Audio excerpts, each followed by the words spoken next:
नमस्कार, मैं हूं श्रीकांत प्रजापति और आप मेरे साथ देख रहे हैं बीसीसी न्यूज। आई खबरों में बढ़ने से पहले डालते हैं सुर्खियों पर एक नजर।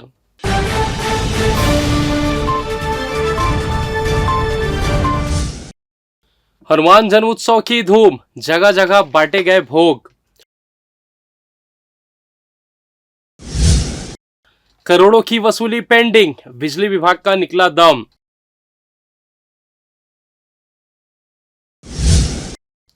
अवैध उत्खनन पर कार्रवाई की खानापूर्ति, पकड़े गए 4 हाईवे ट्रैक्टर। ठगों को किराए पर देते थे अकाउंट, पहुंचे जेल।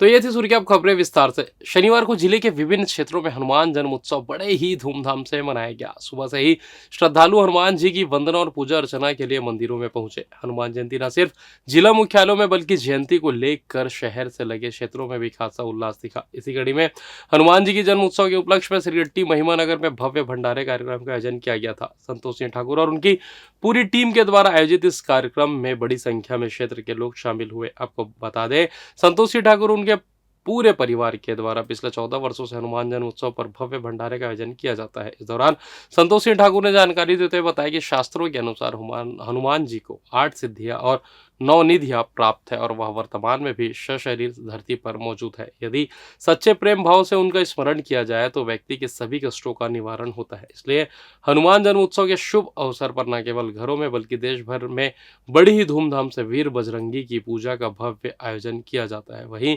शनिवार को 13वें भंडारे के कार्यक्रम में सुबह महिमानगर मेन रोड में हनुमान जी की प्रतिमा की विधि विधान से पूजा अर्चना की गई। इसके बाद उन्हें मिठाई, जलेबी, बूंदी सहित अन्य भोग लगाया गया, जिसके बाद पूरे ठाकुर परिवार के लोगों ने राहगीरों सहित क्षेत्र के लोगों को भोग, जलेबी, लस्सी, बूंदी सहित शीतल जल का वितरण किया। यही नहीं, इस दौरान श्रद्धालु और हनुमान जी के जयकारे लगाए जा रहे थे, जो सभी के लिए आकर्षण का केंद्र रही।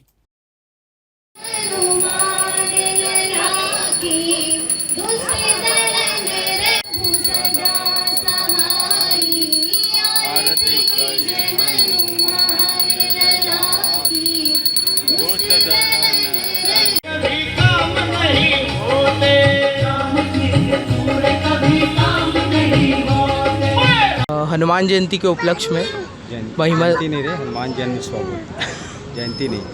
हनुमान जन्मोत्सव के उपलक्ष्य में हर साल 15 साल हो गए इस बात को ठाकुर जी के द्वारा ये भोग वितरण समारोह किया जाता है। सिरगिट्टी क्षेत्र महिमानगर का ये हमारा क्षेत्र है और सुबह से ही लगभग हम सब भक्तगण लगे होते हैं इस कार्य में और ईश्वर का आशीर्वाद रहता है, हनुमान जी की असीम कृपा होती है। और आप जैसे देख ही सकते हैं यहाँ लोगों का बहुत भीड़ होता है, लोग ज़्यादा से ज़्यादा आते हैं और हम चाहते हैं कि हर साल की तरह लोग आगे भी आए और भोग वितरण समारोह का इसका लाभ उठाए ज़्यादा से ज़्यादा और हनुमान जी की कृपा सभी पर बनी रहे। आगे हम लोग हनुमान जन्मोत्सव और विस्तृत रूप से करने के लिए पूरा प्रयास कर रहे हैं। ठाकुर जी के कमलों के द्वारा आज जो संपन्न हो रहा है कार्यक्रम, वैसा आने वाले वर्षों में निगत चलते रहेगा कम से कम। सब सुख रहे तुम्हारी सरना, तुम रक्षक काहू को डरना। इसका अर्थ है कि जो भी आपकी शरण में आता है उन सब लोगों को आनंद की प्राप्ति होती है। जब आप किसी व्यक्ति के रक्षक बन गए तो फिर उसे किसी और से डरने की क्या जरूरत है। ऐसे राम भक्त हनुमान का जन्मोत्सव शनिवार को नयाधानी में बड़े ही धूमधाम से मनाया गया। इसी कड़ी में हनुमान जी के जन्मोत्सव के उपलक्ष्य में कोनी थाने के ठीक सामने भव्य भंडारे कार्यक्रम का आयोजन किया गया था। सूरज रजक, अंकित रजक, सुमित रजक और आकाश यादव सहित हनुमान भक्त सन्नू श्रीवास के द्वारा आयोजित इस कार्यक्रम में बड़ी संख्या में क्षेत्र के लोग शामिल हुए। आपको बता दें, सूरज और उनके पूरी टीम के द्वारा पिछले 5 वर्षों से हनुमान जन्मोत्सव पर भव्य भंडारे का आयोजन किया जा रहा है। वहीं शनिवार को 6वें भंडारे के कार्यक्रम में शनिवार सुबह कोनी में हनुमान जी की प्रतिमा की विधि विधान से पूजा अर्चना की गई। इसके बाद उन्हें मिठाई, जलेबी, बूंदी सहित अन्य भोग लगाया गया, जिसके बाद पूरे हनुमान भक्तों ने राहगीरों सहित क्षेत्र के लोगों को भोग, जलेबी, लस्सी, बूंदी सहित शीतल जल का वितरण किया। यही नहीं, इस दौरान श्रद्धालुओं द्वारा हनुमान जी के जयकारे लगाए जा रहे थे। जय श्री राम। आज हनुमान जन्म उत्सव है। विगत 5 वर्षों से हमारे मंदिर के द्वारा यहाँ पे प्रसाद वितरण किया जाता है। यहाँ पे के आसपास के सारे श्रद्धालुओं और बहुत सारे लोगों को यहाँ पे प्रसाद वितरण अनेक प्रकार से किया जाता है। यह महाशिवरात्रि, नवरात्रि या जन्म हर प्रकार के उत्सव पे यहाँ पे प्रसाद वितरण किया जाता है। आने वाले वर्षों में और किस तरह करना चाहिए? अभी तो बहुत अच्छे तरीके से अपन अपने तरीके से किए, बट चाहते हैं अब उनकी होगी तो और अच्छे तरीके से यह आगे चलता जाएगा। मतलब प्रसाद तो मतलब अब श्रद्धालु भी बहुत सारे लोग आते हैं खाने के लिए, है ना, और मतलब बहुत भीड़ भी रहता है, अच्छा भी मतलब होता है। पूड़ी बटा है, चना बटा है ना, और बूंदी बटा है, और ऐसा 2-3 प्रकार का सब्जी और प्रसाद बांटे गए हैं। विद्युत वितरण कंपनी के सिटी सर्कल का बकाया राशि 256 करोड़ 59 लाख रुपए तक पहुंच चुका है। इसकी वसूली के लिए कंपनी अपनी पूरी ताकत झोंक दी थी, मगर उसके बाद भी दोनों डिवीजन के 7 जोन में अभी तक वसूली अभियान चलाया जा रहा है। इसके बाद भी 1 करोड़ 63 लाख रुपए की वसूली ही हो पाई है। सभी जोन अपने टारगेट से कई गुने पीछे चल रहे हैं। शासकीय और निगम से एक मुश्त बकाया बिल नहीं मिलने से कंपनी वसूली में पीछे रह गया है। विद्युत वितरण कंपनी का बकाया वसूली अभियान महीनों से चल रहा है। इस बीच में नगरीय निकाय और पंचायत चुनाव के कारण कुछ दिनों के लिए इसमें अघोषित रूप से ब्रेक लगा था। हालांकि इस दौरान भी बकायादारों से संपर्क किया जा रहा था, लेकिन चुनाव को देखते हुए उनके खिलाफ कार्रवाई नहीं की जा रही थी। अब बकाया वसूली के लिए रीजन के मुख्य अभियंता ने भी कार्यालय में बैठने वाले बिजली अधिकारियों की एक टीम बनाई थी, जो सप्ताह में शनिवार को शहर के 1-2 निर्धारित जोन में जाकर बकाया वसूली अभियान चलाते थे। इसके अलावा दोनों डिवीजन के 7 जोन में बकाया वसूली के लिए 1-2 टीम नियमित रूप से निकल रहे थे। बिलासपुर हाईकोर्ट ने नियुक्ति और पदोन्नति से जुड़ा एक अहम फैसला सुनाते हुए स्पष्ट किया है कि योग्यताएं और मापदंड तय करना नियोक्ता का अधिकार है। चीफ जस्टिस रमेश सिन्हा और जस्टिस बीडी गुरु की डिवीजन बेंच ने यह फैसला हाईकोर्ट के 16 कर्मचारियों की याचिका खारिज करते हुए सुनाया। याचिकाकर्ताओं ने सहायक ग्रेड 3 पद में पदोन्नति के लिए लागू नए नियमों को चुनौती दी थी और पुराने सेवा नियम लागू करने की मांग की थी। कोर्ट ने कहा कि नियोक्ता अपनी संस्थागत जरूरतों, कार्य की प्रगति और प्राथमिकताओं को ध्यान में रखते हुए आवश्यक और वांछनीय योग्यताएं तय करने के लिए स्वतंत्र है। अदालत ने यह भी स्पष्ट किया कि जब तक अधिसूचना स्पष्ट और कानून सम्मत है, तब तक न्यायालय उसमें हस्तक्षेप नहीं कर सकता। वांछनीय योग्यताओं को अनिवार्य मानने की मांग या योग्यता की समतुल्यता का आकलन भी न्यायिक समीक्षा के दायरे से बाहर है। यह फैसला नियुक्ति प्रक्रिया में संस्थागत स्वायत्तता को मजबूत करने वाला माना जा रहा है। बिलासपुर रेलवे स्टेशन पर कैंसर मरीज को और दंतेवाड़ा में बीमार व्यक्ति को समय पर एम्बुलेंस न मिलने पर हाईकोर्ट ने गहरी नाराजगी जताई है। चीफ जस्टिस रमेश सिन्हा की डिवीजन बेंच ने सवाल उठाया कि जब राज्य सरकार मुफ्त एम्बुलेंस सेवा चला रही है तो जरूरतमंदों को सुविधा क्यों नहीं मिल रही है। कोर्ट ने स्वास्थ्य विभाग के सचिव और बिलासपुर रेलवे के क्लर्क को जवाब मांगा है और पूछा है कि स्वास्थ्य व्यवस्था सुधार के लिए अब तक क्या कदम उठाए गए हैं। यह सुनवाई मीडिया रिपोर्ट के आधार पर जनहित याचिका के रूप में हुई। मामले में 2 अलग अलग घटनाओं से जुड़ा है। बिलासपुर स्टेशन पर एक कैंसर पीड़ित महिला की मौत के बाद शव ले जाने के लिए एम्बुलेंस न मिलने और दंतेवाड़ा के गीदम में मरीज की मौत जो कि 11 घंटे तक एम्बुलेंस का इंतजार करता रहा। कोर्ट ने इन घटनाओं को स्वास्थ्य सेवाओं की गंभीर विफलता मानते हुए सरकार को जवाबदेह ठहराया है। इधर शिवनाथ नदी में रेत का अवैध उत्खनन और परिवहन करने वालों के खिलाफ कार्रवाई की गई। इस अभियान में 4 हाईवा और 1 ट्रैक्टर जब्त किया गया। वहीं नदी तक रेत माफियाओं द्वारा बनाए गए मार्ग में गड्ढा कर अवरोध किया गया है ताकि आगे से रेत निकालने के लिए हाईवा नदी तक ना पहुंच पाए। कलेक्टर के निर्देश पर अवैध खनिज उत्खनन एवं अवैध ईंट भट्टों के खिलाफ कार्रवाई की गई है। एसडीएम मस्तूरी के मार्गदर्शन में शिवनाथ नदी पर रेत का अवैध उत्खनन एवं परिवहन करते हुए 4 हाईवा में ट्रैक्टर जब्त किया गया है। इनमें से 2 हाईवा एवं ट्रैक्टर को पचपेड़ी थाना में सुपुर्द किया गया है। वहीं 2 हाईवा चालक वाहन छोड़कर भाग निकले थे।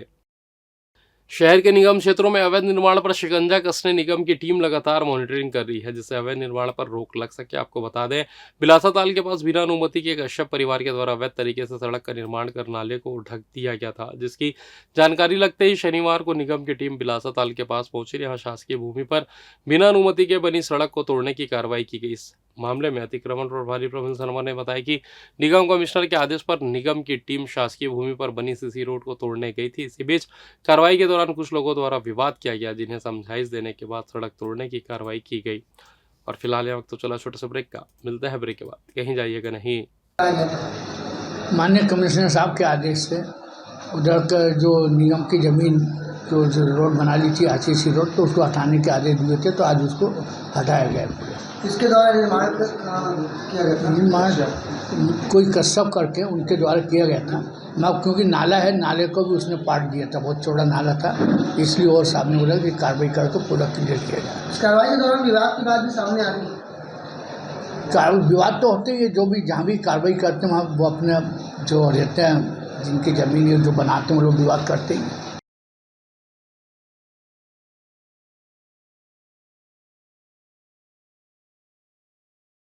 और ब्रेक के बाद आप सभी का स्वागत है। ये बढ़ता है अगली खबर की ओर।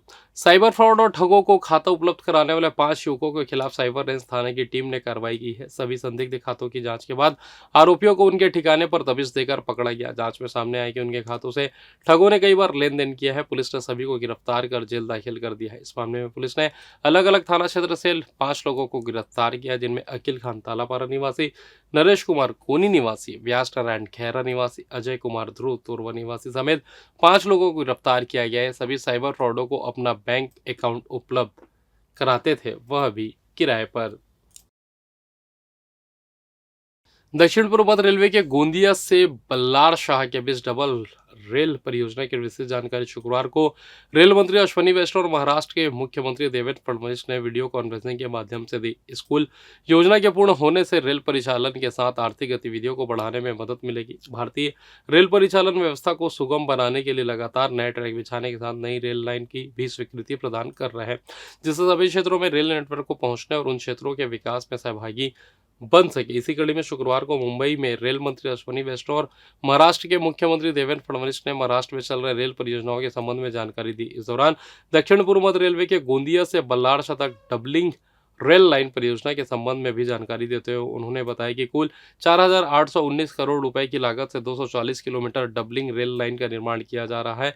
इस पूरे डबलिंग कार्य में कुल 29 स्टेशन आएंगे। मौजूदा समय में यहाँ 19 स्टेशन मौजूद है, जो बढ़कर अब 29 हो जाएंगे। इसके अलावा नॉर्थ से साउथ को जोड़ने का यह सबसे बड़ा कॉरिडोर होगा। तो इसके अंतर्गत 36 बड़े पुल, 338 छोटे पुल, लगभग 67 अंडर बाईपास आएंगे। इस प्रोजेक्ट से विदर्भ मराठवाला के क्षेत्र में कनेक्टिविटी बढ़ेगी। इसके अलावा महाराष्ट्र की बात करें तो महाराष्ट्र में कई बड़े प्रोजेक्ट मौजूदा समय में गतिमान है, जिसमें बुलेट ट्रेन, फ्रंट कॉरिडोर और स्टेशन विकास के लगभग 1,73,804 करोड़ के प्रोजेक्ट चल रहे हैं। तो वहीं इस वर्ष महाराष्ट्र को रेल बजट में 23,778 करोड़ रुपए प्रदान किए गए हैं, जो पिछली यूपीए सरकार की तुलना में 20 गुना ज़्यादा है। इसके अलावा महाराष्ट्र को नई IICT यानी Indian institute of creative technology की भी सुविधा प्रदान करने की गई है। मौजूदा समय में भारत देश में कुल 1300 स्टेशनों का रिमॉडलिंग का काम चल रहा है। तो वहीं अकेले महाराष्ट्र में कुल 132 स्टेशनों में रिमॉडलिंग का काम तेजी से गतिमान है। दक्षिण पूर्व मध्य रेलवे में महाराष्ट्र के 15 स्टेशन आते हैं, जिन पर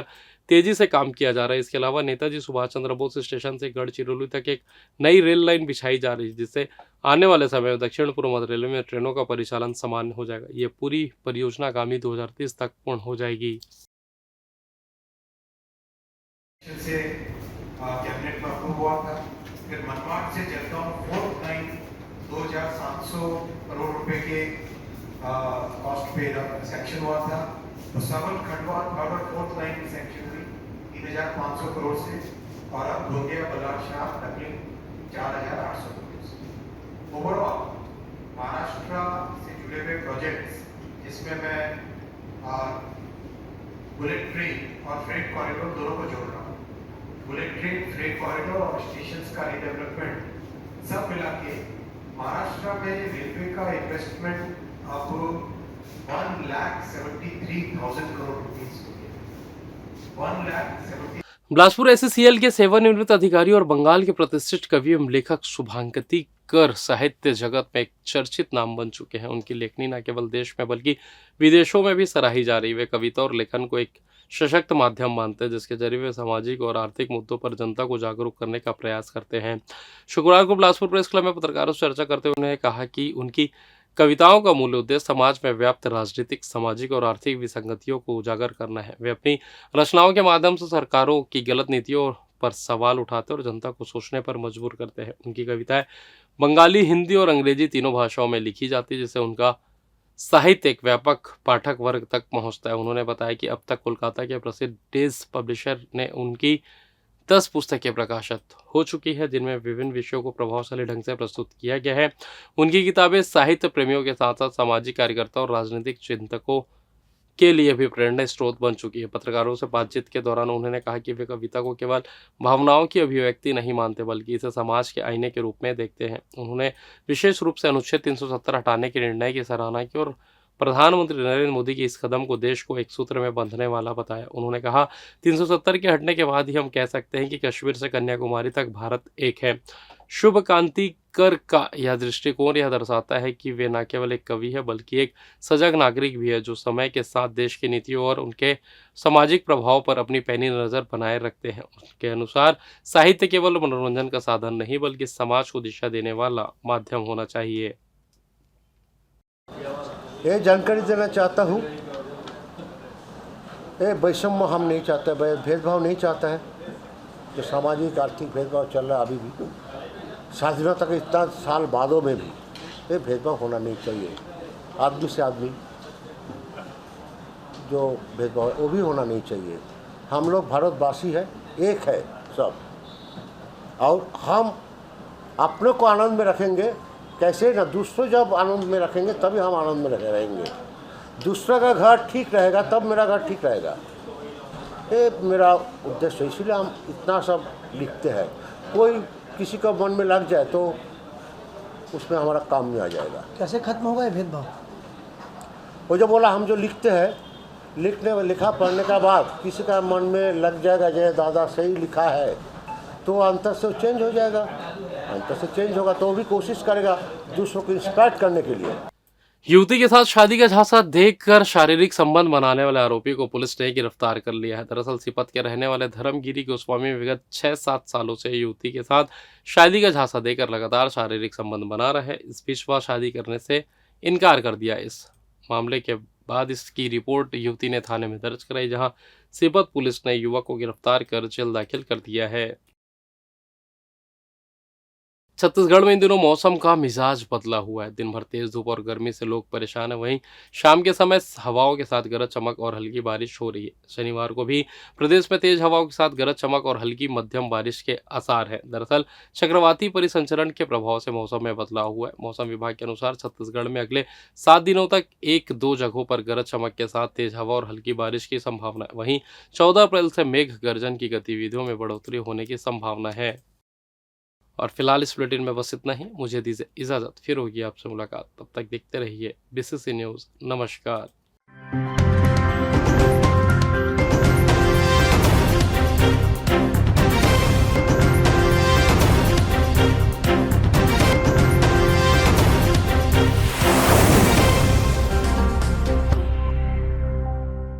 पिछले 17 वर्षों से रियल एस्टेट के क्षेत्र में दे रहे हैं अपनी सेवाएं और लगातार शहर की जनता को एक नई लिविंग लाइफस्टाइल। अपने कार्यों एवं सेवाओं के माध्यम से लाखों लोगों की उम्मीदों को दिया है आकार। इसलिए जिले में ही नहीं पूरे प्रदेश में इनकी पहचान है बरकरार। आपके सपनों के घर को हकीकत में बदल कर है दिखाना, इसलिए आपके लिए लेकर आए हैं भाटी आशिया।